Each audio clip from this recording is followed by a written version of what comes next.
Hello, everybody, and my name is Steve, and I'm here this week with Amanda from the Reading and Writing Life.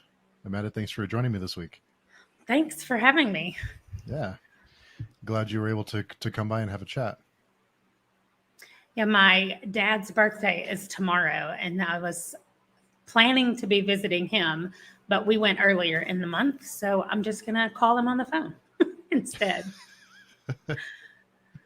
Does he live nearby you, or is he farther away? Well, it's about a 9 to 10 hour drive, so I don't think that's too bad just because we've been a lot further than that away, but I know some people think that's too far to go. I prefer to drive places. I don't know. I'm maybe one of those people. I prefer to drive and just to kind of see the from get to point A to point B, and then you see everything in between, instead of just you see the airport. So it's kind of Right. it's I fun. prefer to drive as well. Yeah. Hey, Hi. Jerry, thanks for coming by. Yeah, about 12 hours is probably my cutoff time for driving. We've kind of learned it's just depended on where we lived, but that is about what we try to do as well. And then we stop and just stay the night if we have to. When we were younger, we would just switch off driving and go straight through, but we're too old now. Those days are over, right? Yeah. Yeah, that's funny how that works. Yeah, I used to drive like 20 hours and, not be okay, but survive. And now it's like, no way. Right. Well, now our kids are old enough to start driving, so we could just keep switching, but I'm not, I don't trust them enough to go to sleep while they drive yet. So, Yeah, that's a little too much. yeah. Yeah. So you have a booktube channel called The Reading and Writing Life. Tell us about your channel. What do you like to do on it? What's kind of your goal for your channel, if you have one? Okay. Oh, and yes, we were on the same team because I was Team Aphrodite. We were the ones in last place. Yeah. Yeah. Okay. So my channel, well, I named it The Reading and Writing Life because I thought I was going to talk about reading and writing. And I think I've made one writing video since January when I started. So maybe I should have just said The Reading Life. But anyway, it's fine. I try to just talk about what I'm reading. I am I read all kinds of genres, which I didn't used to do that. That's one good thing about being on YouTube that has helped is that I just hear about a book that somebody's reading and I'm like, oh, that might be good. And then I go pick it up and then I get hooked and I have to find like all the books in that genre. And so it does kind of, I mean, it's really bad for my TBR because it keeps exploding and exploding. But as far as like really good books to read, it's been fantastic. And so I just read books and I talk about the books that I read right now. That's what I'm doing. So what's an example of a book that you wouldn't have read, but you did because you saw it on YouTube? Okay. Any of the Stephen King books. So Oh, I tried to read Carrie last year or the year before. I know that's his first book. And I thought I'll start at the beginning. Like, why wouldn't I? I'm a completionist about most things anyway. So I'm like, I'll just go with his first book. And I actually bought a 3-pack, like the first 3 of his books available at like Barnes and Noble or something. And I didn't even make it halfway through Carrie. And I was like, I already know what's happening. I've seen the movie and I don't care. Like I couldn't get myself invested in it. And yeah. so I just put it down and I was like, maybe I just can't read Stephen King. Like somebody told me, well, his books are sometimes really slow. And so I was like, okay, fine. I guess I just don't like his writing. And so I quit. And then not everybody, but a lot of people were talking about The Dark Tower Yeah. and starting with The Gunslinger. And I thought, okay, I generally do better with audiobooks anyway. Like I remember more and I just retain a lot more if I do it on audio. And so I thought, well, let me try The Gunslinger on audio. But I had a physical copy of it as well that I had gotten from the library. And so I did the beginning, the intro part that Stephen King wrote, where he says like, I'm sorry for this book, kind of. He Like, apologizes. Yeah. yeah, he's like, I used to tell people not to read this one, but I've kind of gone back and fixed it a little. And so he's like, sorry, just get through it, whatever. And so, which I thought was funny. I have read his nonfiction book on writing. Mm-hmm. And I thought it was fantastic. Like, it's one of the best writing books I've ever read. And so I was like, I already knew that I liked like his sense of humor and the way that he talks about things. So I liked The Gunslinger. Like, yes, I was confused, but I still really liked it. And I thought, okay, maybe I do like his writing. And so that just opened up a whole world of possibilities from Stephen King to, I mean, some of his stuff, I thought he only wrote horror. And once I got into it, I realized that he can write fantasy, he can write historical fiction. Like, I think he can just write whatever. And he just knows how to write really good characters that I love. And so in June, I read The Stand, and I still think that might be my favorite book of the year. Like, Wow. And not everybody, again, I use that word all the time. A lot of people were talking about how boring it gets in some parts and that the story doesn't move forward very much because he's just developing the characters. And I didn't care. I think I would have read about those characters just doing absolutely nothing, and I would have kept reading it. So And, I really liked it. It was so good. So. And Derry made a comment. I've only read a handful of his books and not in any kind of order at all. The Stand, It, Misery, The Shining, which brings up a question I was going to ask you about a video you did recently about a Stephen King reading order. Oh, right. Yeah. Yes. I thought that was really interesting. Right. I did find, so when I started on The Dark Tower, which I've read all those books, Derry, except for Misery. And I'm technically in reading The Shining right now. I have that much left, just that end part left in The Shining. So, but I've read the other ones. I just finished it. But so the way that I am reading these books is because I started with The Gunslinger, and then somebody in a Discord linked to a blog post that this guy had fully developed this whole connectivity of Stephen King books that had to do with The Dark Tower.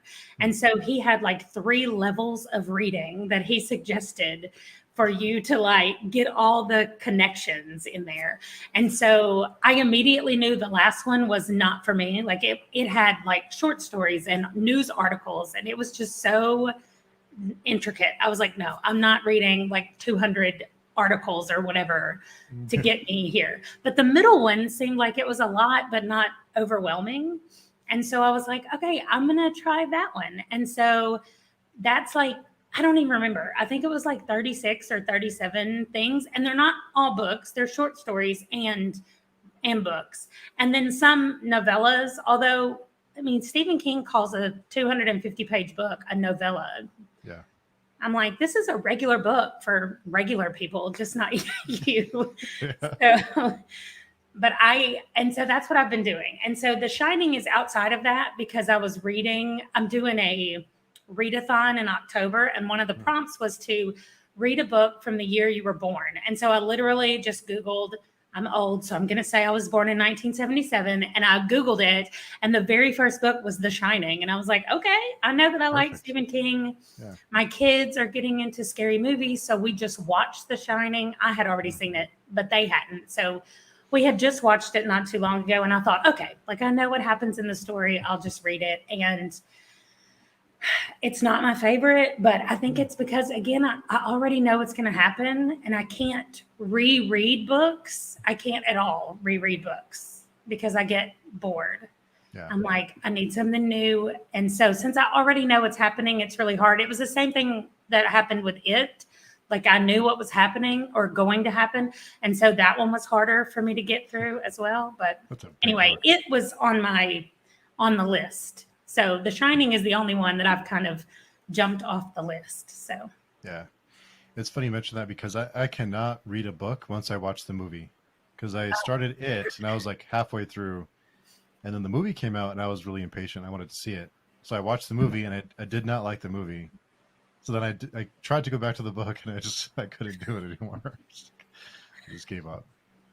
Yeah, I think that I just am not going to be able to do that either. That is the thing. Okay, so that about The Shining, in the movie, when you watch the movie, you don't get as much from Danny's perspective. And I know it's hard. That's the whole thing that movies and books have anyway, is that it's hard to get in the brain of the person when you're watching the movie. Like they just can't, it's hard to put that out.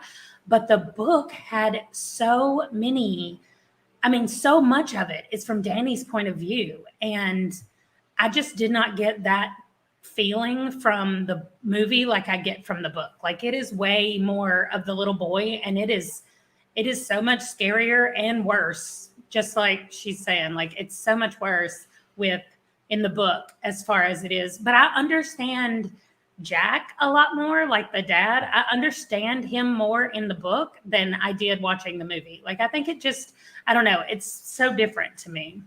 Not what happens, but like what their thought processes are. Yeah.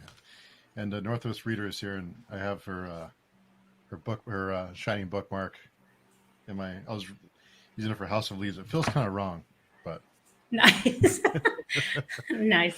I need to get more bookmarks because I just have I have a postcard from my parents' house when I was visiting them. I was like, can I grab this?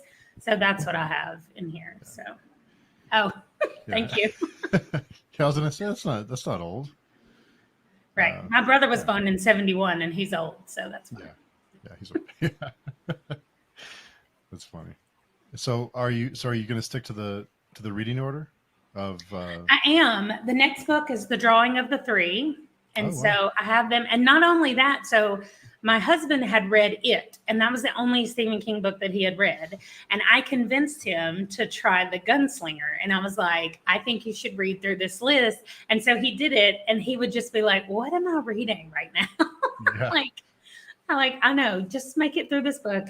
But the next book on the list is Salem's Lot. And so what we've decided to do is when he finishes the books, since he's way behind me, then we will watch the movies or the TV shows or whatever. So that is the plan.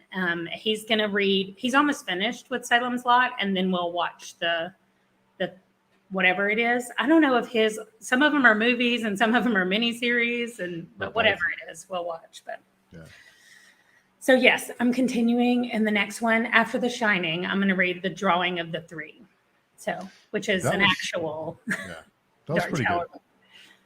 Yeah. I'm excited for it. It's going to be hard for me to remember what just happened in The Gunslinger to go back but I'm excited about it. Yes. Nice. Yeah. That's if you even know what happened in The Gunslinger, because I read The Gunslinger, and that our friend, author Jeff Lane, we were reading it with him, and he warned us, it's not going to make any sense. Just hang in there. It'll make sense later. So that's kind of what I've been counting on. And that's what I kept saying to my husband. But we did, when you start The Gunslinger, he's like the Man in Black and the Gunslinger, and nobody has names. And I'm like, why is he not naming any of these people? And then the next book on the list was Salem's Lot, and that starts at the beginning with the boy and the man. And I was like, does he never name people in any of his books? Like those were just the first two I had read from him.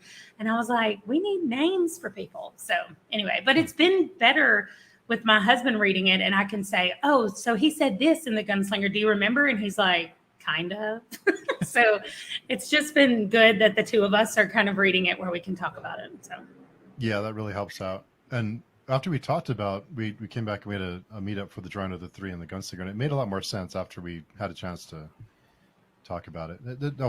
Books always make more sense with help, because I'm kind of a little confused until you hear everyone else's perspective on it.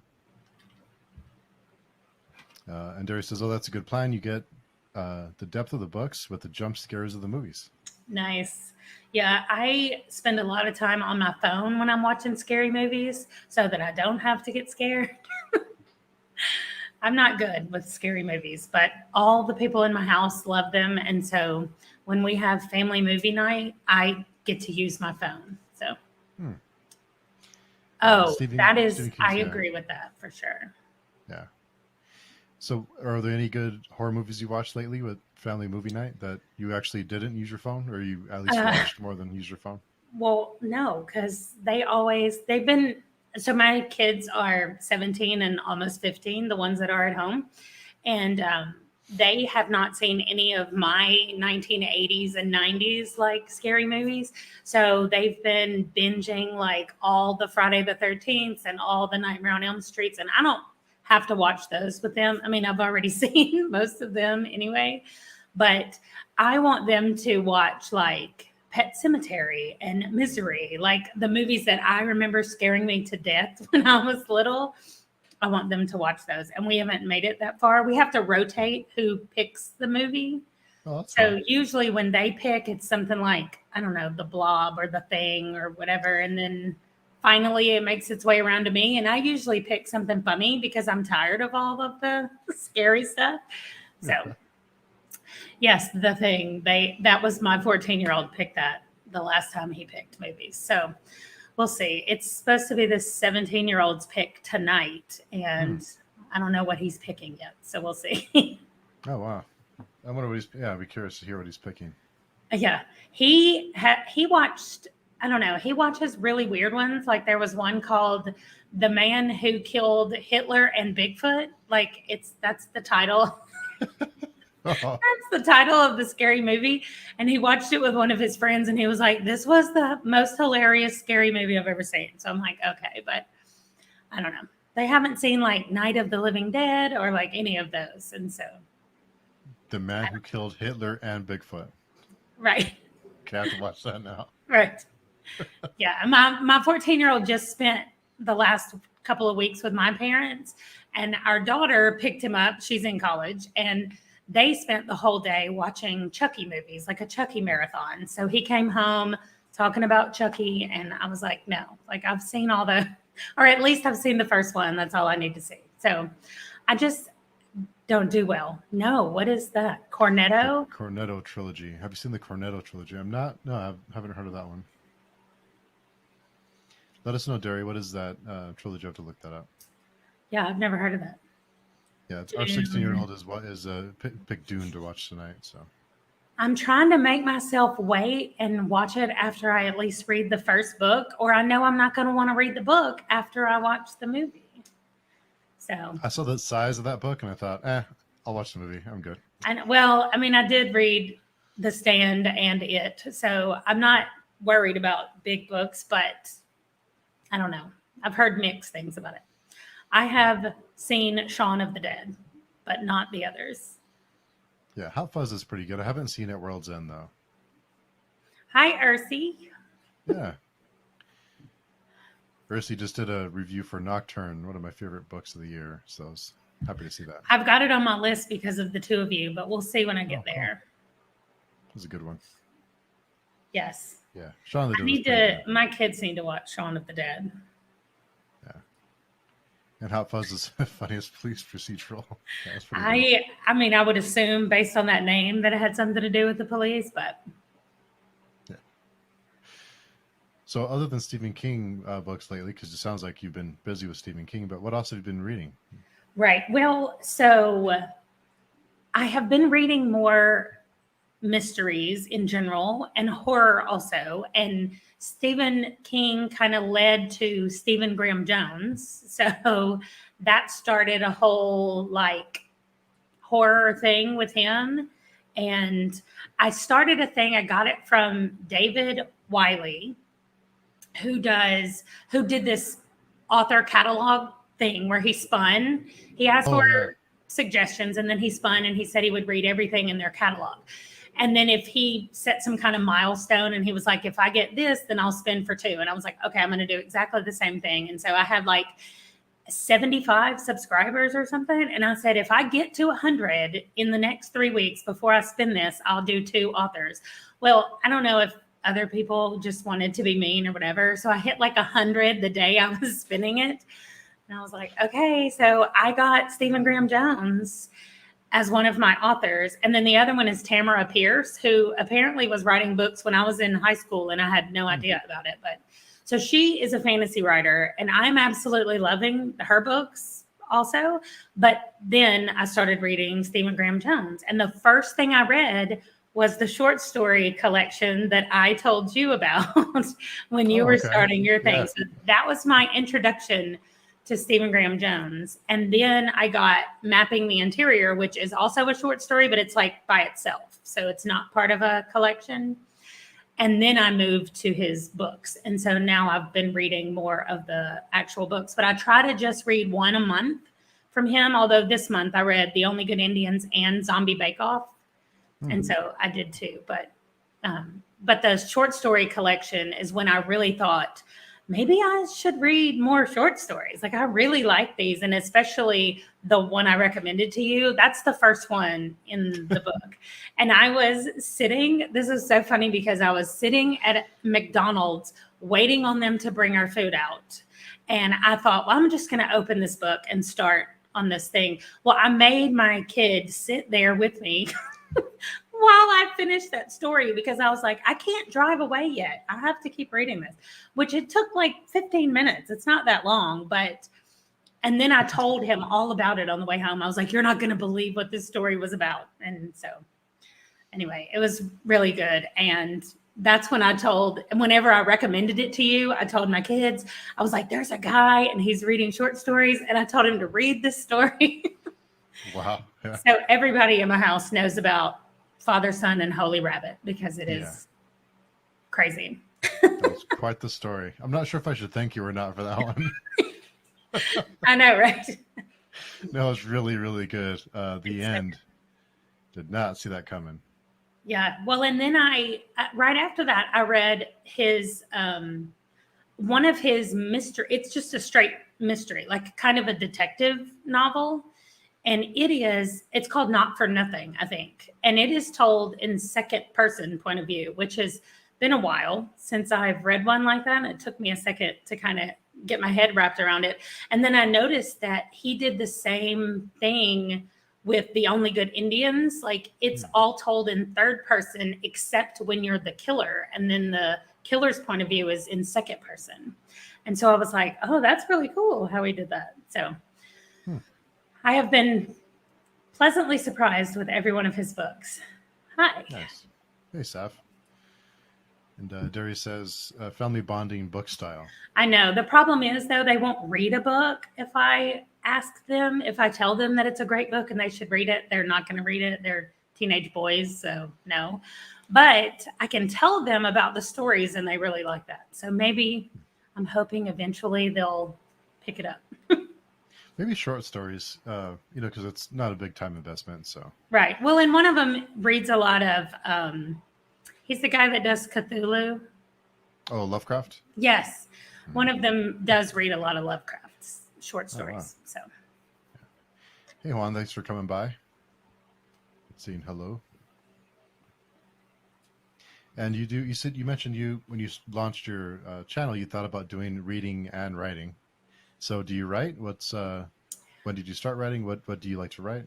Right. Okay. So I wrote a book. And I think that once I did that, it was kind of like rereading a book. I was like, okay, I did it. Like, I don't want to go back and edit it. And I don't want to go back and do anything with it. I think I just wanted to prove to myself that I could write a book. And so I did it during a NaNoWriMo a few years ago. And I have done NaNoWriMo, which is, I don't know if everybody knows, but it's just National Novel Writing Month. And so they take the beginning of each of those words and it says NaNoWriMo. And it's in November, which is National Novel Writing Month, is in November. And they have a whole website and perks that go along with it. And you sign up and you say what you're doing. And then if you win, they'll say, did you win Nano? And that is if you wrote 50,000 words during the month of November. And so October is Preptober because everybody's getting ready to start writing on November 1st.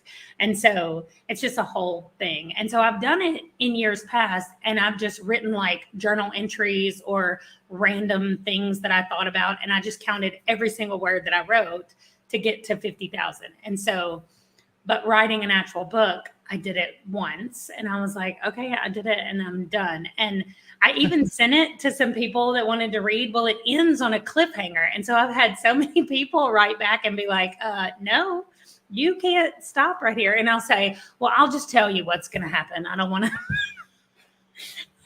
write it out.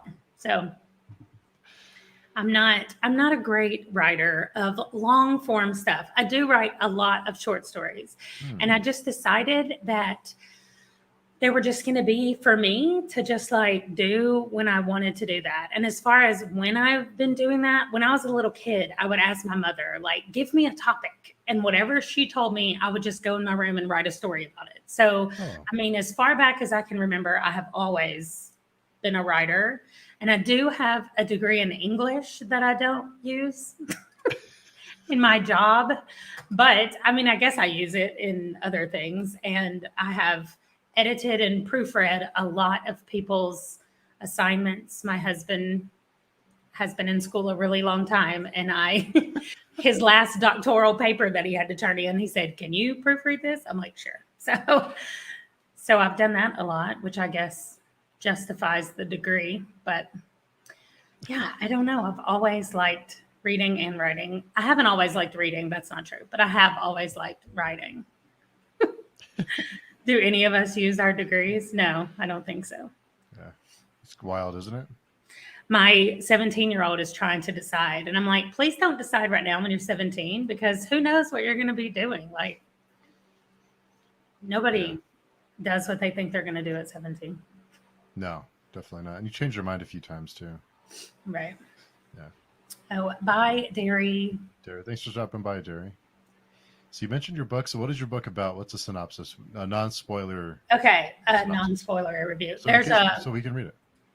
There's no way probably to not spoil it. Like, that's what I was wondering. Like, how would they write this on the jacket cover or whatever? But there's a girl, and she is turning 25, and it's the night before her birthday, and she and her friends go out. And when she gets home, her parents have like passed away in a car accident on her 18th birthday. So birthdays are not great for her. She gets home that night, and at midnight, she hears a bunch of noises downstairs, and she goes downstairs. And ultimately what happens is the Grim Reaper is there, and he explains to her that she's actually a Reaper, and his name is just Grim. Like, he is a Grim Reaper, but his name's Grim. And there's a whole group of Reapers, and their jobs are to help souls get from here to the next place. And so they get like assigned to them, like a case assigned to them. And he thought she already knew all of that because her parents were both Reapers, and they were supposed to tell her on her 18th birthday. Whoops. Right. Yeah.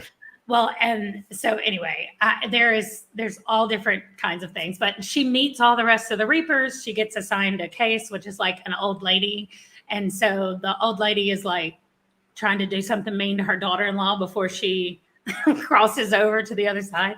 So that was kind of like the funny part of it. And then she gets a real case, which is a girl who has been overdosed during a human trafficking thing. Like, they were trying to kidnap her and a bunch of girls, but they can then trace back to where she died, and they end up rescuing the other girls that were in there. And they, like, at the end, this spirit that's helped them, she goes on away. So that is it, kind of, except then she goes back to her room, back to her house, and Grim shows up, and she's like, "No, I thought you said I had until tomorrow before I got my next case." And he said, "Well, this person requested you." And then her mom is standing there, and she's like, "What?" Because anyway, they were supposed to be dead, but it turns out they weren't dead, and now her mom has died. And so anyway, that's it.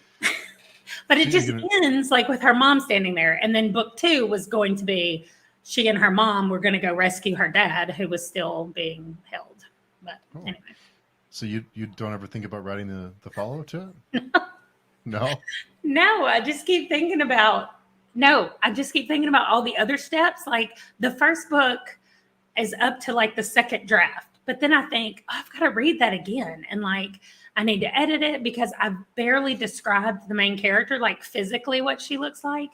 And so that was the main complaint that I got from the beta readers. A few of them were like, we don't know what she looks like. And I was like, oh yeah, like, that's the part that I don't like in novels anyway. Like, I just skip over it. I don't really care what they look like.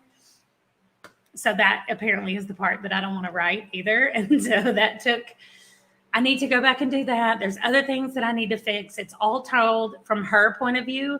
But I think it might be interesting, especially leading into the second book, if I did other points of view. So I don't know. Then I feel like I have to go rewrite the whole first thing with multiple points of view. And so then it just becomes too much and my ADD kicks in and I'm like, nope, I'm for sure not doing that. So that's it. Anybody is welcome to take that and make your own book out of it. Like there is a part on the NaNoWriMo website where you can donate your plots. Like it's, and so people go on there and they're like, hey, I thought of this idea for a cool story, but I don't have time to write it. And they'll just put a plot up there and anybody can adopt a plot is what it's called. And they're like, okay, I think I'm going to do something with that. And they'll just, it's just a good idea. Also a good way to get like ideas or whatever if you're doing that. Right. Yeah. Right. That's why I used to say I didn't like classic novels because I felt like all those ones we had to read in school, they spent so much time like describing the drawing room and the curtains. And I was like, I don't care what that looks like. Like, let's get on with what's next. Like, so I did not read any of those books that I was supposed to read, like in high school. So have you ever considered publishing it, even just independently publishing it with Amazon, or has it ever been a consideration? Well, I do have a couple of things that I wrote with somebody else that are available on Amazon. Oh, okay. So one of them though is literally just like a notebook kind of journal thing. So it has like nothing in it, like not words. But I did a couple of like Bible study things where we just took different things from the Bible and like it's like 30 days or something. And so she did half and I did half and we just did a couple of pages. But I think once I have enough short stories, I do think that I might do some kind of anthology and put it on Amazon because it's minimal cost to just put it up there. If you're not doing all the like promoting and all that stuff, it's not super expensive to do it, depending on like the binding and the rest of it. And if I don't have to pay somebody to like do cover art and all of that stuff, like I can do it for a minimal amount of money. So I have thought about it, but my job currently doesn't allow a ton of free time. And so I'm trying to kind of build that up. Also, I work freelance from my house as an editor. Right now, it's all YouTube channels. I do have somebody that I've been emailing with that wants to start doing conference kind of things, like online conference, and she needs an editor to do the videos. But so I'm trying to pick up more clients doing that. And so then I'll have even less time to write than I do right now. So, and as soon as I name something a job, then I don't want to do it anymore. So if I think that I'm writing to publish it, then I'll never want to write. So. And it stops being fun when it's a job. Yeah, yes, everything so far. Whenever I started crocheting, I loved it. And I made a hat for a bunch of people. And then this person was like, oh, I'll pay you to make a hat. And I was like, nah, I don't feel like making a hat. I did make it, but then I thought, yeah, I'm not doing this. Like, it just comes back to the rebel in me where I don't want people to tell me what I have to do. So it's bad. I don't even like telling myself what I have to do. I have to trick myself into doing things. It's ridiculous, but. So has your YouTube channel ever felt like a job, or has it ever been on that line, or has it been something just for fun? Well, this YouTube channel has just been for fun, but this is probably the 4th YouTube channel that I have had. My husband and I have a travel YouTube channel that has almost 800 subscribers. Oh, cool. But we have taken this whole year off. We posted in December and told everybody that we were done and that we were not going to do anymore. And then 2 weeks ago, I said to him, what if we started doing videos? And he was like, I was kind of thinking that too. So I'm like, he said, I would be open to that, which, I mean, really, he doesn't have to do a lot except carry the GoPro when we go places and do a couple of voiceovers. But I mean, I am in charge of everything else. So it's minimal effort on his part. But I think we're going to start that back up in January. But again, it's going to depend on everything else. But this channel has always been fun. There are moments, because I absolutely hate making thumbnails. Like, I hate them. I hate them so badly. I had one of my newest clients. She said, so you're going to be editing all this stuff. And I was like, yeah. And she said, and do you do thumbnails? I was like, absolutely not. Like, I do not do thumbnails. I hate them so much. So I have to force myself to make a thumbnail because I'm just like, whatever. I'm going to leave up whatever is up there. Well, it's always me like, and I'm like, why did they pick that? It's like the weirdest. So anyway, I hate thumbnails, but otherwise it doesn't feel like a job because I think I like reading so much and I like talking about the books and what we're doing. And so I think that's why it doesn't feel like a job. The other one, the travel one, kind of did, especially during COVID. We couldn't really get out and go do a lot of stuff. And so it ended up feeling like, oh, we need to do something this weekend or we're not going to have a video to go up. And like, we didn't miss a week for like a year and a half. Wow. And then it was like, okay, I've got nothing else. Like we lived in South Dakota at the time. And I was like, we've literally hiked every trail. We've seen everything there is around here. I don't have anything else to talk about. So then we moved down here to Texas and I have not filmed any of Texas. I was like, so that's what it is. But we're moving again. I guess I should film Texas before we... You could do a bunch of filming and then be set for weeks and weeks. That's right. I should do that, especially now that things are opened back up. So I think all the travel stuff was probably really tough during the pandemic and the shutdowns and stuff. So that made things a lot worse because you couldn't do anything. Yeah. Well, and we lived up near Mount Rushmore in South Dakota. So there was nothing but tourist stuff there. And so it was really nice that if we could have a video that people could just look up and be like, okay, if I'm going to go to like Devil's Tower, which is in Wyoming, but if I'm going to go there, can I take my dogs? Because it turns out you can take your dog, except not on the trail around the actual tower. So, and so just those kind of things, like we just wanted somebody that was going to go visit that area to be able to go and look and see, like, what do I need to know to get in? Do they take the national park passport thing? Or do I need, how much does it cost? Like Mount Rushmore is technically free, but you have to pay to park. So, I mean, nobody's hiking up to Mount Rushmore unless you're like a Boy Scout or something. So like the whole thing is just kind of weird. So that's what we were trying to do. And it just got, when everything was closed down, it was like, well, there's nowhere to go. And so we moved and we just didn't start back again. I was kind of burnt out, I guess, from the whole thing. So books are more fun. Yeah. Seems like a lot less editing for book stuff. Oh, for sure. Yeah, because we would have the telephones, we would be filming with a phone, and then we would also have the GoPro. And then sometimes we had a separate GoPro in the car, like when we were driving. And so it was just all of those cameras getting everything together and then deciding what to use and not use. And how much do people want to see of you driving in a car? Like, so, yeah. And then the music that has to go with the stuff. So yeah, the book videos are much easier. So yeah, for sure. So what are your thoughts on editing? Do you enjoy editing, or do you, like when you get down to it and you get all your files in place, do you enjoy the cutting and the inserting music and doing the voiceovers? I do. I like it a lot more when I'm doing other people's videos. And I don't know what that's about, but when it's mine and I'll say, and I'm like, I'm just leaving that in there. I'm not, but when it's like my clients, I have to cut out every single time that they like pause or say, and then each person is different what they want in there. Like some videos, they want it to be more informal, so you can just chat.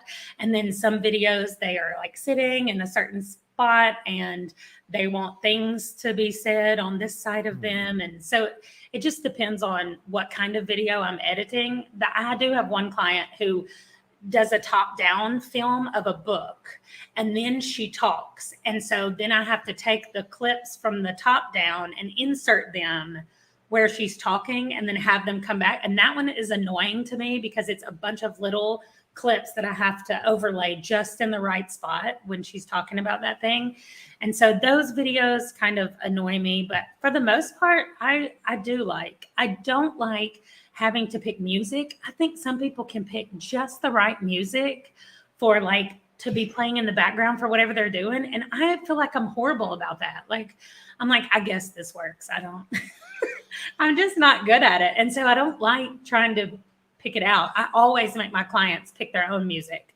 I'm like, I'm not picking music. You just send me the file or tell me where to go find it. I don't want to pick like the wrong thing and then be like, I wasn't thinking about that upbeat tempo at all. And I'm like, sorry. So it just works better if they pick their own music and send it to me. So that's how I do it. And I just don't put music in my videos unless I absolutely have to. So. Yeah, the music thing, you wouldn't ever consider how much of a pain that can be to get the royalty-free music and to get, you know, right. You have to get the right part of the song that you want playing on the right part of the video, and it has to fit the mood, and yeah, it is a major pain. Well, and then if you use the free YouTube music, you just have to hope that nobody else has used the same free YouTube. Like there's 2 booktube channels that I watch, and they both have the same intro music. And I'm always like, wait, that sounds familiar. And then I'm like, oh no, that's not that's not who that was. And I was like, finally I realized, I was like, oh, they have the same music. And so I'm sure that it's just some free royalty-free thing they found somewhere. And so I'm always like, does somebody else have the same? I don't even care at this point. I'm not going to find more music. So.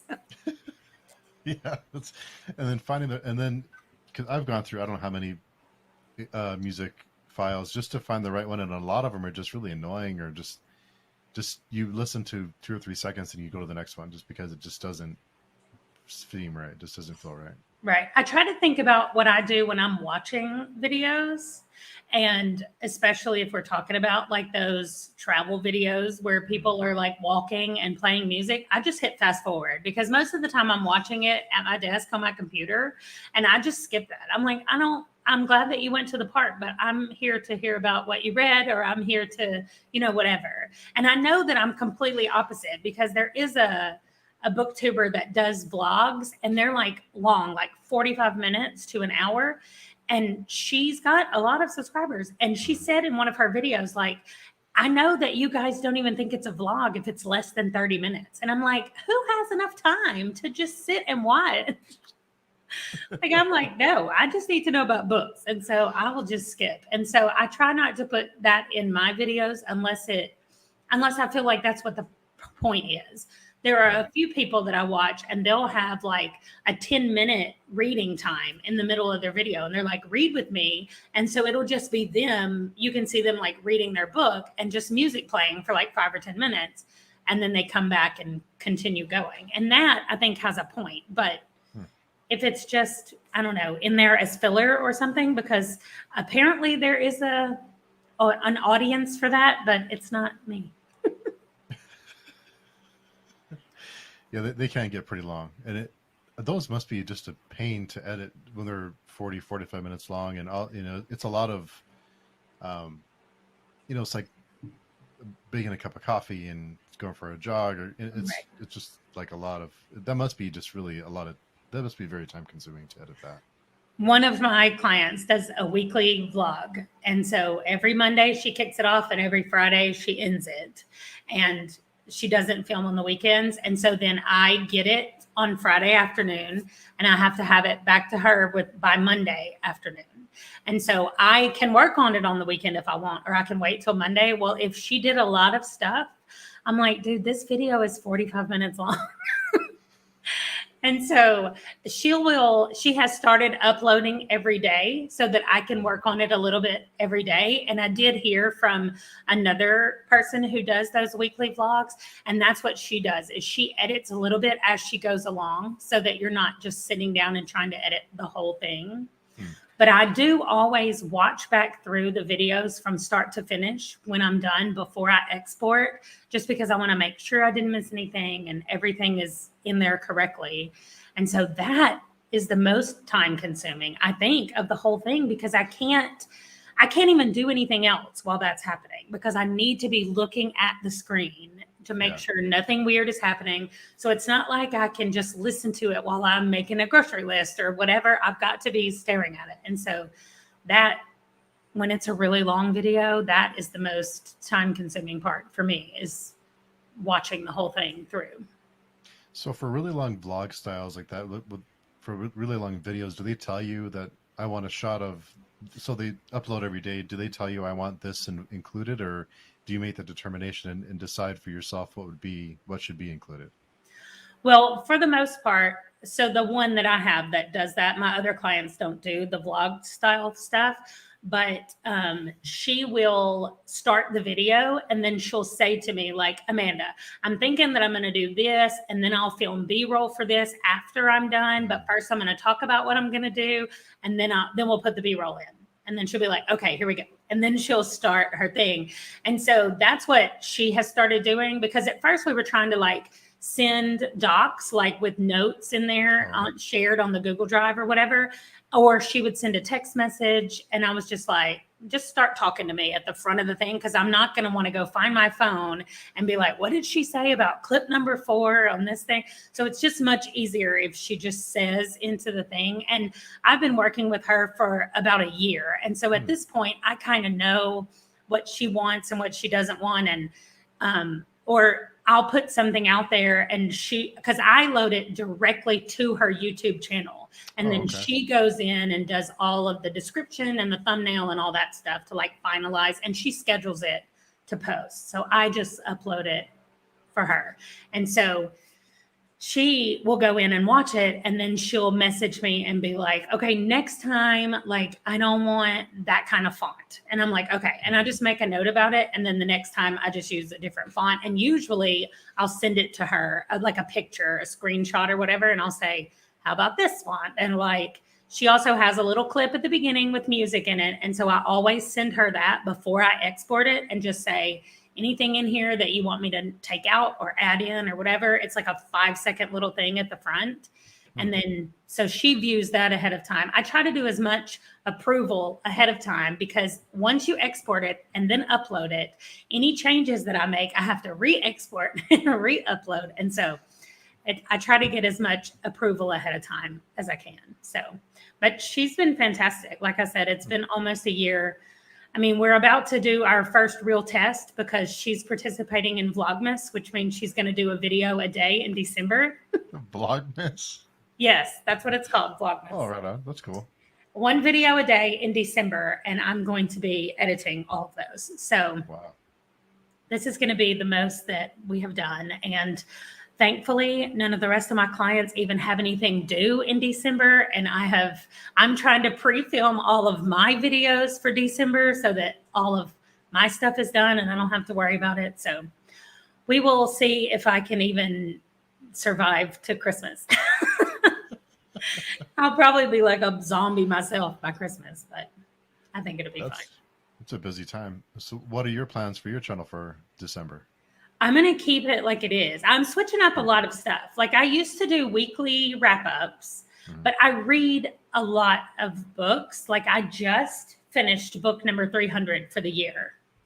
And so I have a lot of books to talk about.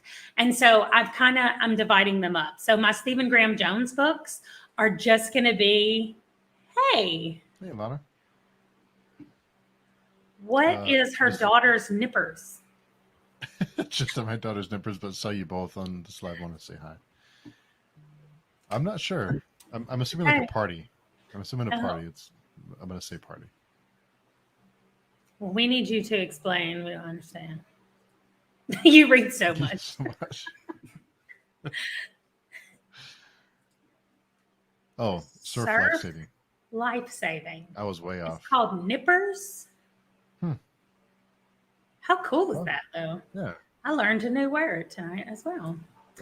So my Stephen Graham Jones videos and my Tamara Pierce discussions, they're going to start being their own video instead of me like trying to do some kind of wrap up and include everything in there, because I feel like I'm not having time to really discuss what I want to discuss.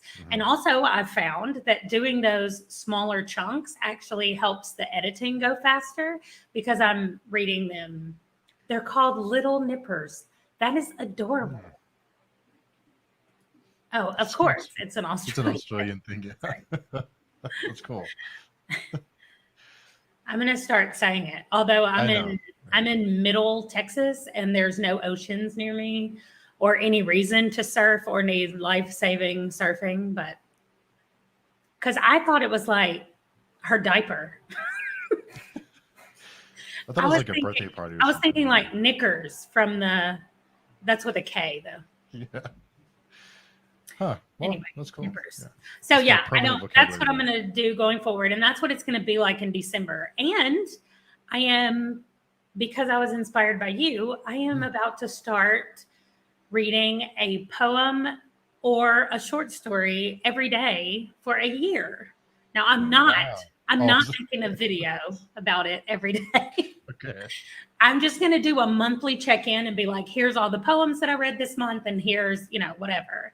Or here are the short stories that I read this month or whatever. So today I just sat down and like made out my plan for the first quarter of the year.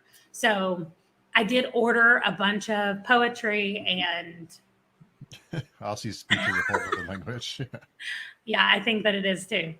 I ordered a bunch of them on sale on Book Outlet, a bunch of short story and poetry books. And so that is my plan starting in January. So I do have a video in December talking about that and what my plan is in case anybody wants to read along and like get the books from their library or whatever, the first ones that I'm reading, then we can discuss the poems and the short stories. So I have been adding a lot to my list based on what you read. And Angela from Literary Science Alliance, that's her name. She reads a lot of sci-fi short story compilations. And so I got some of those from her, and I don't know. I just want to do it. And I don't read a lot of sci-fi. I didn't read any fantasy or sci-fi before this year. And I've gotten into horror as well. And so I just want to keep expanding. So what fantasy did you read this year that really stuck out to you? I read The Name of the Wind and Wise Man's Fear, whatever those two books are by Patrick Rothfuss that he's never going to finish the third book. But my reading club here, not here, but in South Dakota, and it was just me and one other person, and her husband wanted to join, and she was like, okay. So now there's 3 of us in there. And her husband was like, I want to read this book, The Name of the Wind. And I was like, okay. I never looked to see, like, is this a series? Is it finished or whatever? So I get completely swept up in this fantasy world. And then I'm like, oh, we have to read. There's a book 2. We have to read book 2. And so I get so excited, and we start book 2. And he says, I need to tell you that this is not finished. And I was like, wait, what? So I had to go research it, and I was like, why would you do this to us? Oh, no. And so, yeah, I read both of those, and that was kind of like my jumping into fantasy. And now, I mean, I have a ton of stuff. I've got the first 9 books in the Dresden series. I've only read the first 2, but they had all 9 at a Goodwill, and they were like 50 cents each. And I was like, yes, I will. And so I got all of those. And then I have a couple of Robin Hobbs, even though I've never read a single one of hers yet. I'm doing the Lord of the Rings read along with Klaus and Simple Stories. Sorry, I don't know his name. But I'm doing that. And so I'm reading those for the first time. And I've already seen the movies. So I have the same problem where I'm like, I know what's happening. Okay, good. We've been waiting. Yeah, where have you been this whole time? So I don't know. And I don't have a favorite yet because like I'm trying to read everything. Like in November, I'm reading the first book in The Wheel of Time and the first book in the Malazan or Malazan. I don't know how you say it. Gardens of the Moon? Yeah. Yes. So I'm reading the first 2 in both of those. So I'm just like trying everything to see what keeps me coming back, I guess. That's cool. I'm curious to hear what you think of Malazan or of Gardens of the Moon. I tried reading it in January and I just couldn't get through it. But we're gonna try it again in January. So. I even have people who are like, "Oh, it's hard to get through," but then they've read it, and they're like on book 4 or something, and I'm like, nobody talks about why they're on book 4. Like, what did you like about it that kept you going to the next book? Like, so I don't know. I'm gonna see. I'm gonna try. But I saw Wheel of Time is like 800 and something pages. And I'm like, I hope that I like that because, Brandon Sanderson, I guess. I have now read 6 of his books. Oh, wow. And I like them. I read Era 1 of Mistborn, and I absolutely loved it. All 3 of that first trilogy, Mistborn trilogy. And then I read the Reckoners trilogy, which is a young adult thing. And somebody said, that's my least favorite of his. And I was like, well, I really liked it. So maybe I just like Brandon Sanderson. I don't know. But I read those too. So like I said, I'm just trying any and everything right now that somebody says, hey, I want to read this or I like this, then I'm up for it. I try not to get too much of the synopsis because I would rather you just tell me the genre and then let me have the book. Like if I kind of know what I'm expecting, then I don't mind it. Although that does sometimes bite me because I say that I don't like historical fiction. So I automatically want to say no if somebody tries to give me one. But I mean, then when I read them, I'm like, oh, I really like that. So maybe I do like historical fiction. I don't know. But I get nervous with all the popular fantasy because I tend to not enjoy the really popular fantasy books for some reason. And the Sanderson books make me nervous because they're so huge. So I've been avoiding them. Right. And my problem, so I like reading the indie published books, but a lot of those are only published either in ebook or physical copy. And I do almost all of my reading on audio. And so if I pick up a big indie book, like that's really thick, it's going to take me forever to read it. And so I really like walk away from fantasy. I really like the books that are also on audio, as well as like I will still buy their book and have the copy of their book, but I will just read it a lot faster if I can also have it on audio. I retain so much more also. And so I can have a better discussion about a book if I have it on audio. And so that has been my hindrance for a lot of indie published, but not all of them. Like I read Zach Argyle, that's his name, but I don't know what his Voices of Voice of War, right? Voice of War, yeah, there you go. Yeah, the first one, and then the other one's like Stone of Light or something. So I've read the first one because it has an audio file, but I haven't read the second one. And I check it all the time. I have like 3 different ones first is my library and whatever I can get on the library. And the good thing about moving around to all these places is that I have a lot of library cards online to a lot of different places. And so nice. I get to check them all. And right now I'm in San Antonio. So they have like a huge library to look through. And so generally speaking, I can find it. Although I couldn't find The Shining. It was like a 2-week wait. So I was like, really, I don't want to wait 2 weeks to read this book. So, but I do that too. And then I go to Scribd. And then finally last I go to Audible because I do still have credits on there, but I don't want to use them unless I absolutely have to.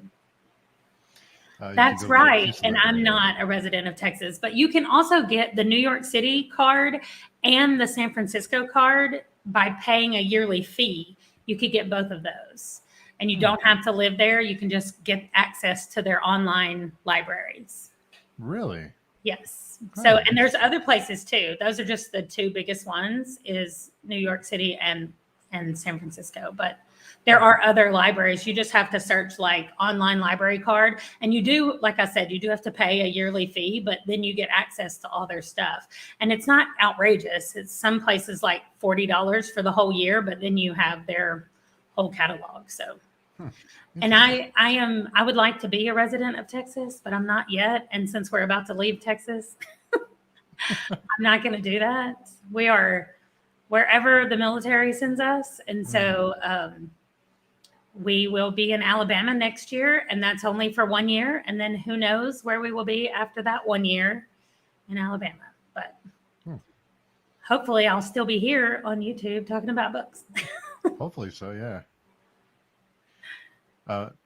So you mentioned books you've been reading and you've gone into horror. I know Jay's here, so I'm sure he would be curious to hear about horror books you've read that you've enjoyed. Okay, hold on. First of all, I read a middle grade horror book, which I know I just said middle grade horror, but it scared me. Like, I was like, this book is literally scaring me. And it was called The Legend of Skeleton Man. And it was really scary. I'm trying to get my book here because I want to be able to say. So, I mean, we talked about the Stephen King and the Stephen Graham Jones, but I want to see if there's anything else listed as horror here. Oh, so I read something called Red Moon by Benjamin Percy. And that, I mean, it's called Red Moon. So it's about werewolves, but it's where like there's a future. Well, it's kind of like near future from us, but in a different world where werewolves are a thing, and it's based on some kind of disease. And so you have half of the world who are werewolves are people too, and then half the world that's like they have a disease and need to be cured, but while we're trying to cure them, let's separate them out and put a fence around wherever they're going to be. And like, so you have these two factions, and then in the middle you have a girl who doesn't know that she's a werewolf, or she does know that she's half, and so she's trying to navigate like being in the middle of this place that's been closed off, and they allow people in who aren't werewolves. So she's in there with other humans and also with all the werewolves. And so anyway, I found that book on the NPR Book Concierge, which is another thing that I read, or another place that I find books. And I read Grady Hendrix. I read Horror Store. It's so far the only one of his that I've read, and it was a funny book. And I didn't really get scared though reading it. Like, I got scared reading it. But I was reading it and listening to it on audio, and I went out to go walk in the morning, and it was still dark outside, and I was like, wait a minute, I don't know if I can do this. That's it. Skeleton Man by Joseph Bruchac. I think I just found it on Amazon. He is part of the Mohawk tribe in southern Canada, the northern United States on the eastern side. And the Skeleton Man story is told by, or the main character's grandparents used to tell this story to her. And so, I mean, but it has like real life stuff starts happening as she's like remembering this Skeleton Man story. I mean, if you get the Legend of Skeleton Man, it's 2 books in one. And so it's like Skeleton Man and then the Return of Skeleton Man. I thought that it was, I mean, it's the scariest like middle grade book that I have ever read. Like, I didn't think middle grade was going to be scary, but it was. Let's see. Oh, Seth says, yeah, I enjoyed the audiobook. It has both books. Yes, that's what I did. I listened to the audiobook, and it's both together, just called The Legend of Skeleton Man. Oh, Michael Clark, The Patience of a Dead Man. Yeah.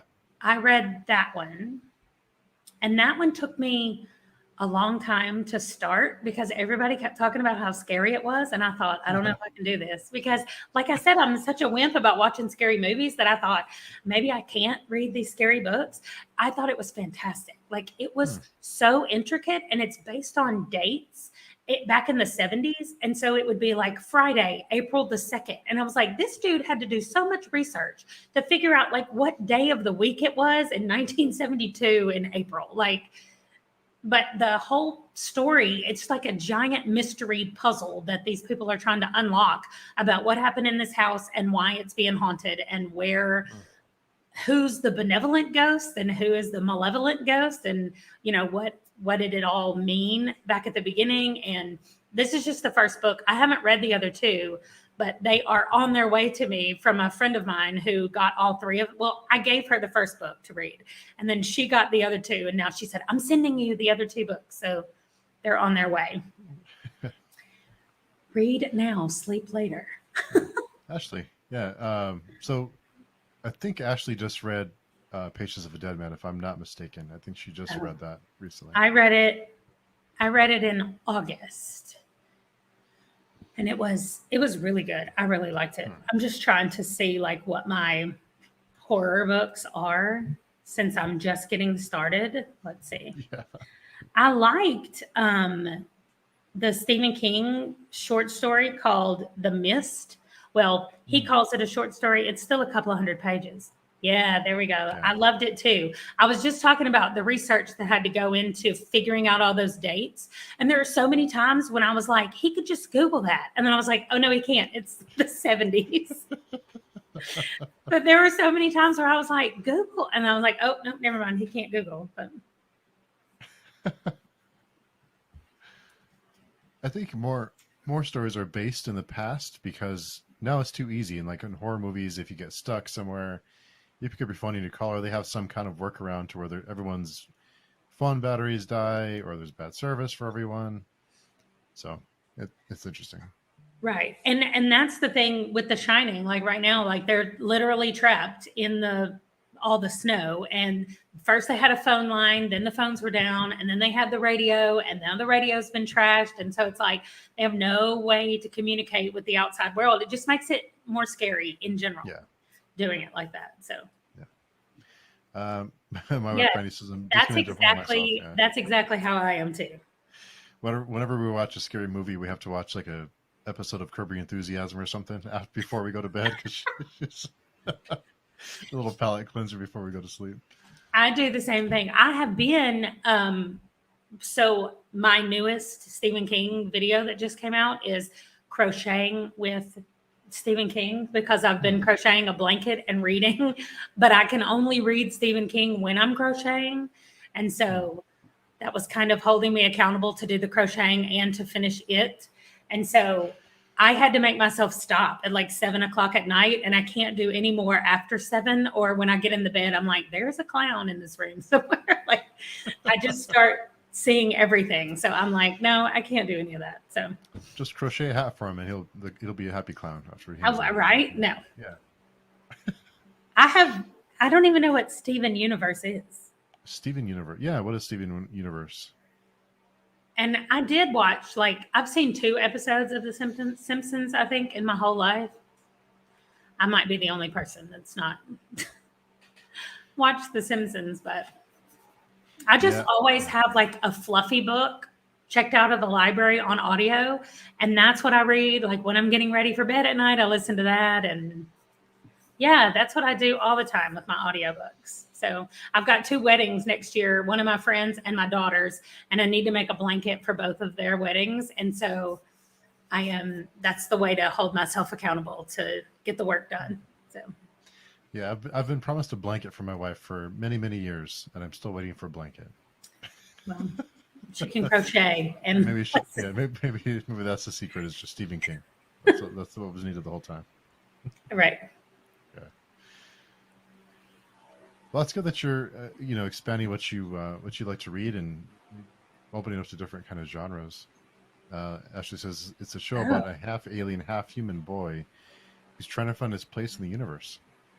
Steven Universe. Wow. Interesting. That's cool. I have too many people that like to play video games in my house to get any free time on my TV. So I just nice. Yeah. So I don't watch a lot of stuff just because I don't want to fight everybody else to get in there.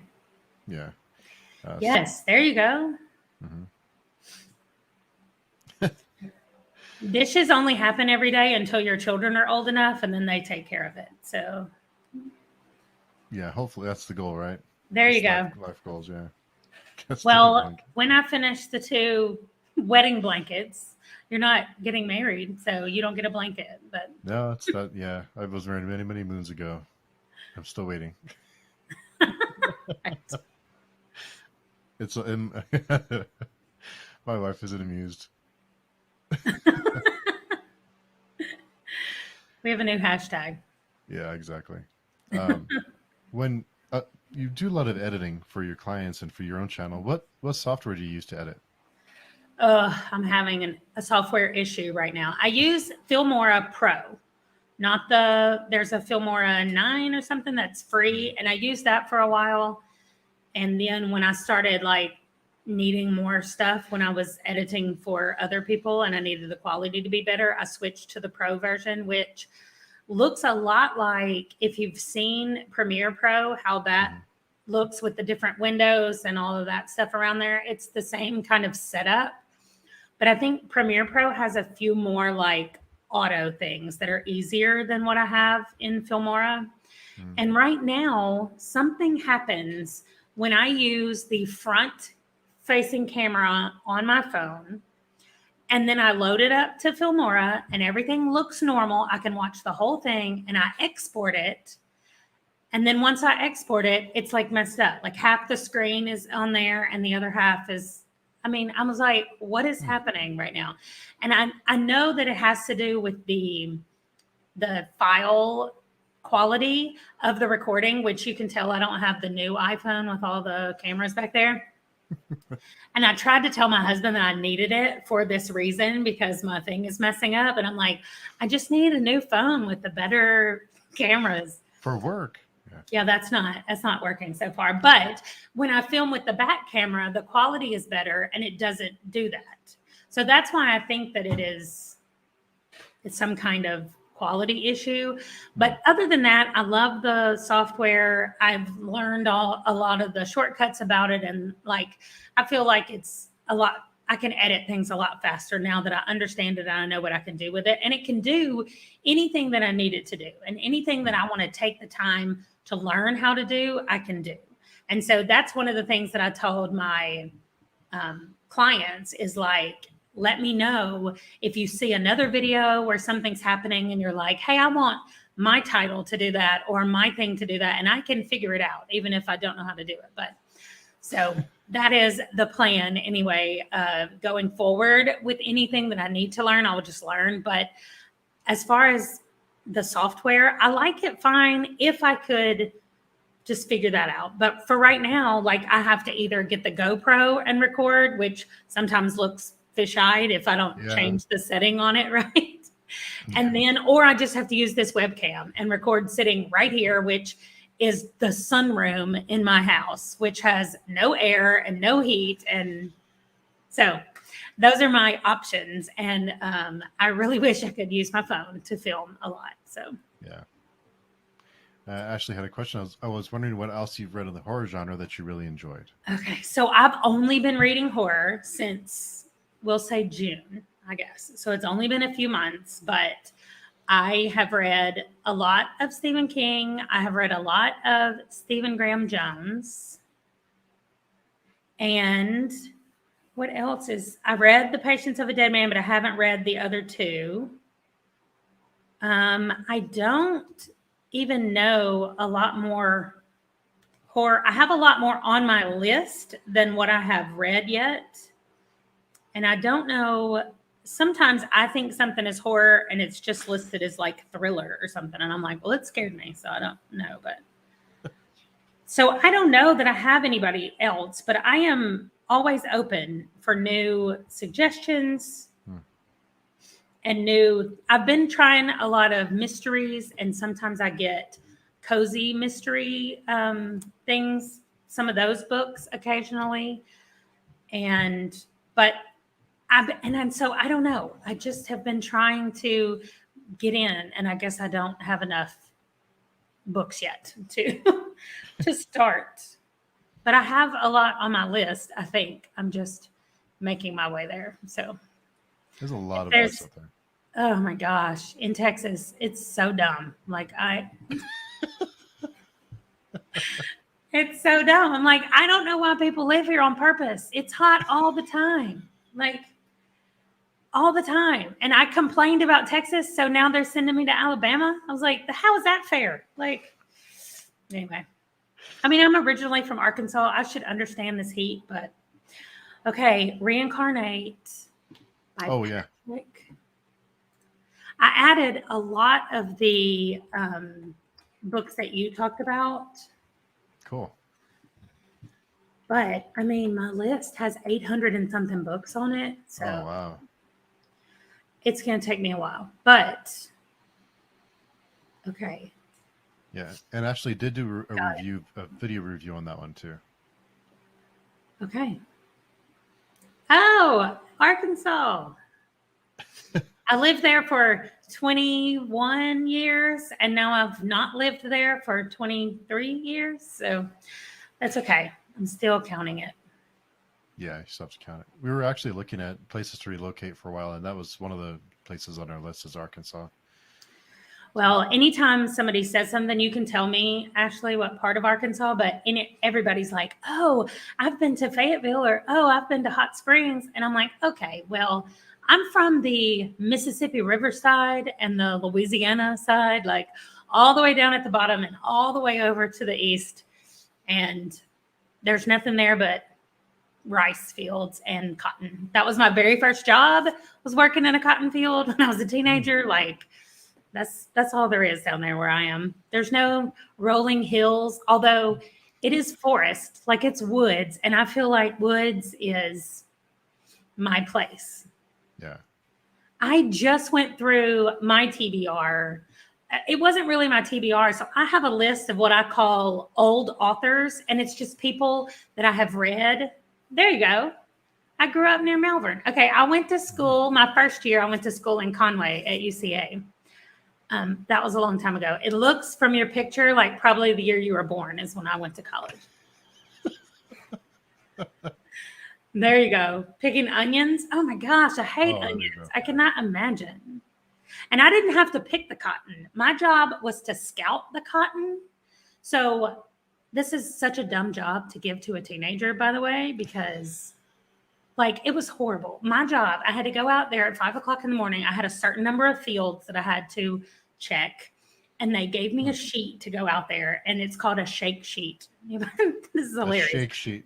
A shake sheet. You put it on the ground. It's literally a black piece of fabric stapled to 2 pieces of wood. That's the shake sheet. You put it on the ground and you literally shake the cotton plants over the top of it. And then the bugs fall on there and you have to identify the bugs so that the farmers then know what bugs are in their fields. Huh. I did my job 25% of the time. Like the rest of the time, I just walked through the field and I was like, man, I'll just make up some mess. And there's no telling what kind of bugs they thought were in their field. Probably a bug that doesn't even live in Arkansas. They're like, how did this bug get here? Like, anyway, it was not a good job. Like, don't hire teenagers to do that job. I would take that shake sheet and lay it on the ground and lay down and go to sleep because it was early in the morning. And I'm like... Anyway, it was awful. And I had like a supervisor woman, and she would drop like 3 of the teenagers off at different fields. And then we were supposed to clear our fields and walk to the truck where she was. Well, I would just sleep for a little while and then get up and walk and be at the truck and be like, okay, I'm all done. Like, I don't know. I was horrible at that job. It was not a good So you job. had to identify the bugs that were in the field. Yes. And we had a little sheet to fill out and we had to say like how tall the cotton was. So first we had to take a class where we learned what the different nodes meant and like how to label our sheet. And then we had to look at all the bugs and identify what kind of bugs they were. And it was just like a check mark beside the bugs if it was visible on the shake sheet. And so, I mean, sometimes I would just check random bugs. I was like...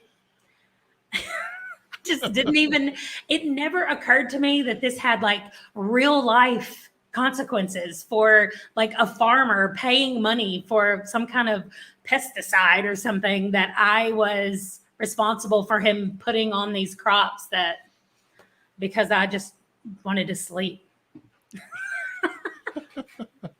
I got paid in cash $800 a month and I thought that I was rich.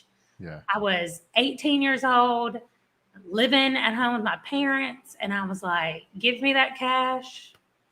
Yeah, I don't want to have anything to do with cows. My brother and my nephew have cows. No. Can be tough. No, I just don't like those kind of things, like the farm kind of things, because you can't go anywhere. Like that's, again, somebody telling me that I can't do something I want to do.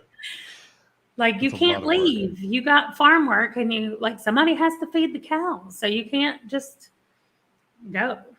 Yeah. Wow. I'm not a great employee. We can just say that. That's why you work for yourself now, right? That's why your contract. That is why I work for myself. And I have always homeschooled my kids. So I've always just been at home. That is so much easier when we're moving around in the military to just homeschool, because then we don't have to worry about a school schedule or any of that stuff. And so we've always done that. And now that the kids are like in high school and they do their own school stuff on the computer, I just had so much more free time. And I was like, what am I going to do? And so I started editing. So it worked out nicely. Well, we homeschool too. And this whole pandemic thing, during the pandemic, everybody was, most people were having to do some form of homeschooling. We're like, let's welcome to our world. So, but we enjoy our life did not change very much at all when everything initially shut down. The kids were like, are we going to do school? And I was like, of course we're going to do school. Like, why would we not? Like, it's just a regular Tuesday. Like, get in there and get to work. Although it was on my oldest son's birthday, like March 15th, everything started shutting down. He was like, can I not have a party? I was like, I don't know. Like, we didn't know what was happening. I was like, I don't know. So, but other than that, like, our life didn't change very much. We just got up and did school and kept going. So yeah, our life didn't change much either. And I work for the government, so my work schedule didn't change. So it was like business as usual. Right. Except you couldn't go out to dinner or things like, Oh, right. That kind of stuff. But they could still deliver. Yeah. They could still deliver. And that's how my teenage boys eat most of their meals, as long as they have money. As soon as their money runs out, then they come to me like, can you fix something? I was like, I'm sorry that you spent all your money on delivery. So anyway. Yeah. DoorDash now is really big. Right. Well, now I moved them on base. We live on a base and they do not do any kind of delivery. And the boys are like, we can't get delivery here. I'm like, no, you have to cook your own food. Like in the 1800s.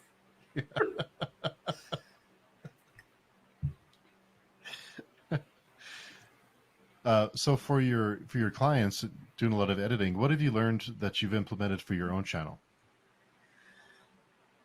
Oh, for one thing I've learned as far as the actual videoing goes is one thing that my longest running client, she's really good that if she messes up, she'll just pause and then she'll start right back with the sentence, like the beginning of that sentence.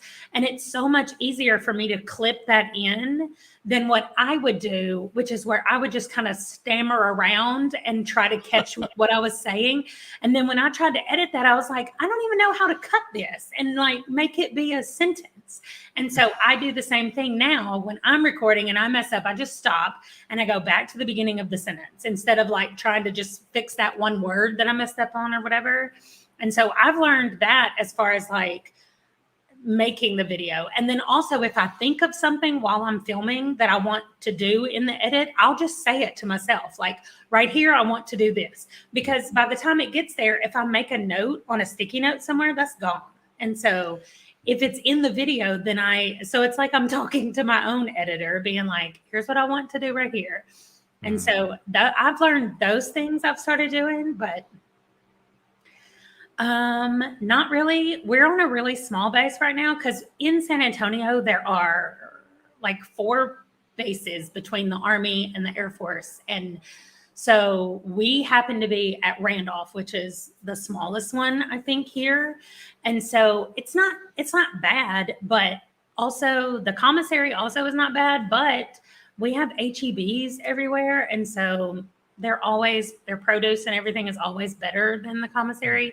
However, my 14-year-old loves to grocery shop. So we have started giving him, our list is all digital anyway. We all can add to the grocery list anytime we want to.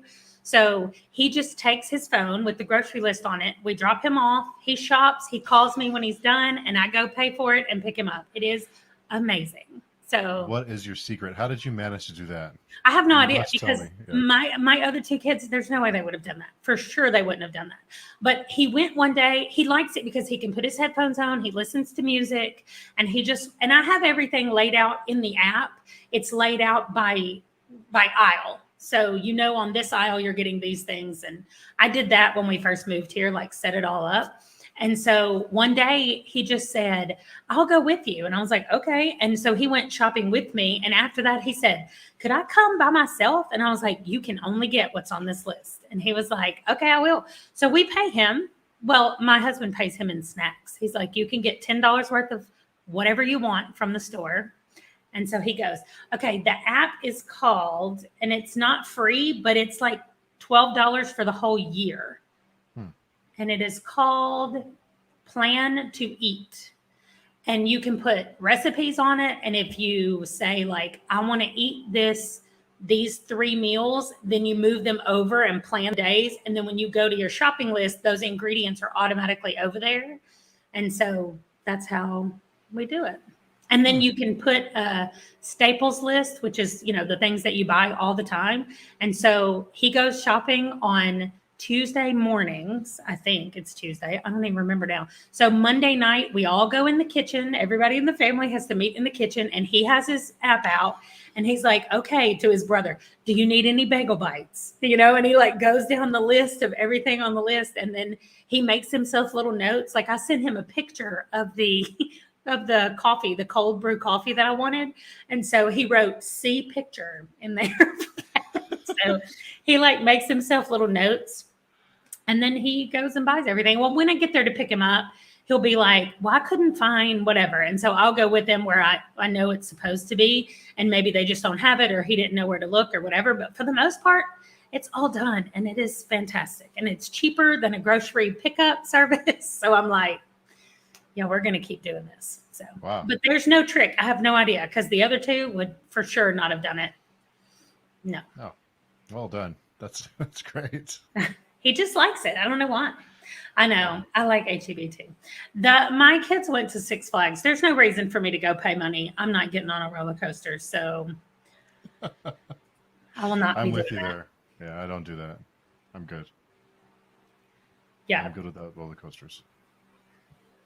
HEB is sometimes overwhelming to me because it's so big, but for the most part, I like it too. What is HEB?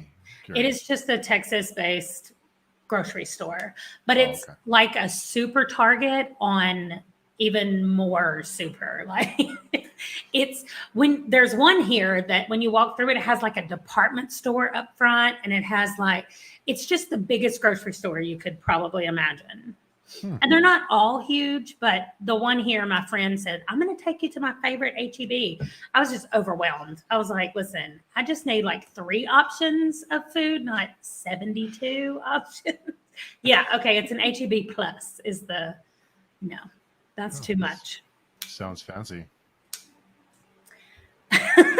Super HEB plus. Surely that's not a thing, but that's what it felt like, this one that I went to. So there's a smaller HEB closer to my house, and that's the one that I go to. I mean, they do have a ton of options, but they have like their own kind, like they make their own beef jerky, and they make their own, like it's just everything is in there. So that's cool. HEB, huh? Yeah. I'm going to start calling it Super HEB Plus, though. The one my friend goes to. So you have learned some things with your own clients, and you're implementing it with your own. So that's something I try and do too, is just try to not stammer on forever, because to edit that is such a pain in the ass. So it is easier to just go back and start over again. Yeah. And I don't know why that seems like common sense. So I don't know why it took me watching her do that to be like, oh, that makes sense. I can do that too. Yeah. Well, and when you say words that begin with like B or the or S, those are really easy for me to line them up, because everybody's mouth kind of makes the same thing when you do that. So if she starts her sentence, or if I start my sentence, like I noticed all of a sudden that I say so, like all the time. And so I was trying to cut that out. Now I'm going to hear myself saying it all the time. And, but that is a really good way to cut at that S sound, because you can link it with the next S sound and it flows better. I mean, you can still see a little jump in the screen because your head is not exactly where it was.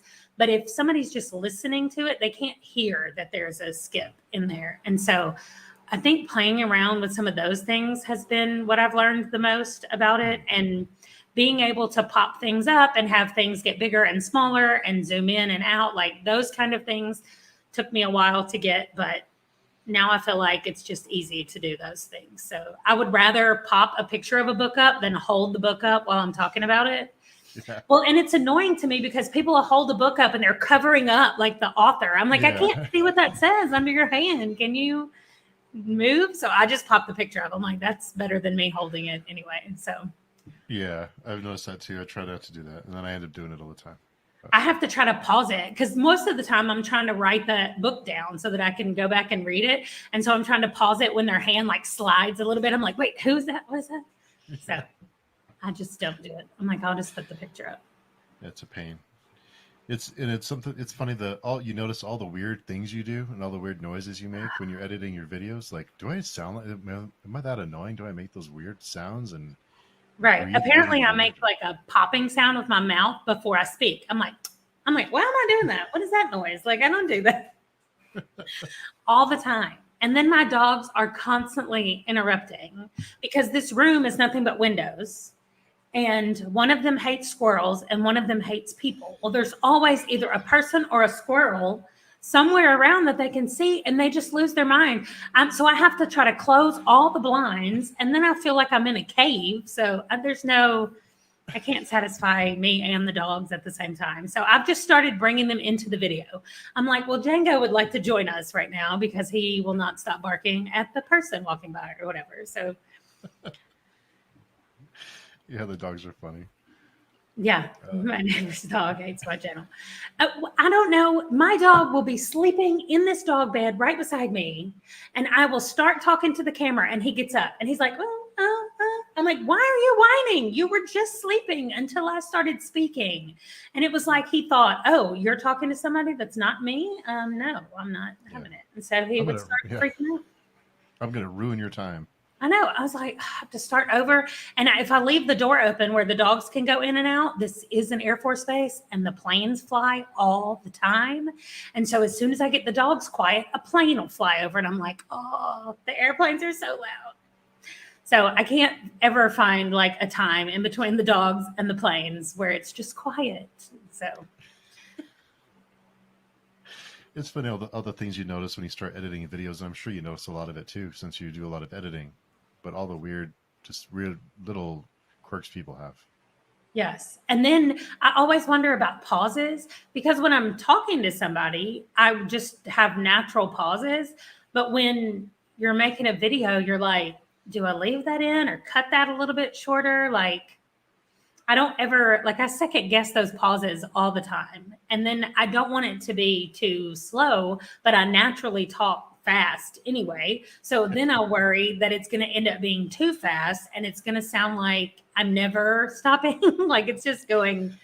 So I get all up in those little details. And then I'm like, nobody cares if you're breathing, just stop and continue. Like, so. Yeah. That's funny. Wow. Yeah, our dogs are like that too, and thankfully my wife is able to corral them whenever I'm doing something. But whenever she's not around, they're not having it. One of them that we've had since he was like a tiny puppy, he's 10 now, and he is mine. Like wherever I am, he's there. And I was gone for like 3 days and he wouldn't eat anything. Like my husband was like, if something happens to you, I think the dog is going to die, because like they could not get him to eat for like 3 days. And finally he started eating. So he's just really attached. And the other one, we just got her, but she's 7. And so they're both older dogs. And most of the time, all they do is lay around and sleep until a squirrel comes by. And then they're like, I need to tell this squirrel how much I hate him. I was like, I don't understand him. And the squirrels like taunt them because we have a fence back there. And so the squirrel will be in a tree just on the other side of the fence, just looking at him like, what are you doing? Barking at me. Like, so it's just crazy. Those pesky squirrels. I know. Yeah. I know. Well, Amanda, I want to thank you for coming by. I really enjoyed our conversation. I'm glad you were able to make it work. Oh, yeah, good. And I was worried that we were going to run out of things to talk about. So I think it's been great. Yeah. I told you, we used to have a joke that I could just talk to the door if it would be still long enough. So it's fine. I didn't think it would be a problem. No, I yeah. talk all the time. So That's perfect. And that, like we talked about before, is that's the goal, is to get you talking, because no one wants to hear me. I want to hear about you. So, and about your channel, what you're up to. So, well, this was a lot of fun. And now I have a lot of new channels to go check out over here on the side that was commenting. Some of them I am already over there and some of them I'm not. So I'm going to go over there and check them out. yeah, for sure. There's a ton of great channels out there. There's so many, and it's hard to keep up with all the different, it's really tough to keep up. Yeah. So I want to thank you again. It's been a lot of fun. Let's do it again sometime. Oh yeah. I'm especially the more horror and the more short stories and whatever that I read, I would love to come talk about some more of that. Before I let you go, I want to ask you a question, because you had mentioned during the short story September thing I did that you were thinking about doing it next year. Are you still thinking about it? I am. I'm still concerned though about the one video a day. Like I am going to be reading a short story and a poem. I have it broken down where I'm going to read 4 short stories a week and 3 poems. And so at first I thought, well, I'll do it in February because that's only 28 days. And then I can do and then I can do one a day. But February, then I don't know, because we're moving in June. So I feel like the closer we get to June, like the more it's going to be like time to move or whatever. Yeah. I think one of my kids is knocking on the door. I don't know what's happening. If they've got all kinds of costumes, like scary costumes. So I was expecting somebody to come to this back window with a Scream mask or a Michael Myers mask or whatever on, but hopefully they've not. I mean, thankfully they've not done that yet. But anyway, I don't know, because then I was thinking April may be a better time, but there's so many things. In May, my son is graduating and he's going to move out. And then in June, we're moving. And so maybe later in the year, once we've gotten settled in Alabama, might be a better time to do it. So I don't know. I do want to get that done. I do want to do something like that, because the same time you were doing that, somebody else was reading just short books. Not necessarily short stories. They were just tiny books that she still had at her house, like 100 pages or less. And so she made a video every day in September, just like you did. Well, they called it Shorty September. And so, but she did the same thing. She did a video every day, but she didn't pre-do any of them. I know. And I was like, oh, I for sure can't do that. So if I do it, it's definitely going to be the way you did, like get a little bit ahead. That's even what I'm doing with the poetry and the short story, like one a year. I'm starting a little bit early just so I don't fall behind with them. But I don't know. We'll just say that it is a goal that I'm hoping to accomplish next year at some point. I'm hoping it works out. I'd be curious to see how just what your experience with it is like, and kind of what you did. And so, yeah, I think it'll be fun to see. Yeah, I do want to do it, but I'm going to have to either hit it early in the year or late in the year, because I think the middle is going to be too chaotic at my house. So too wild. See. Yeah. Right on. That's going to be fun. Yeah. Well, thanks again for coming by, and thanks to everyone in the chat for coming to chat with us and hearing about the squirrels, right? And the dogs. Yeah. The dog versus squirrels. Yeah, it's funny. So thanks everyone again for coming by, and we'll talk to you guys soon. Bye. Thanks.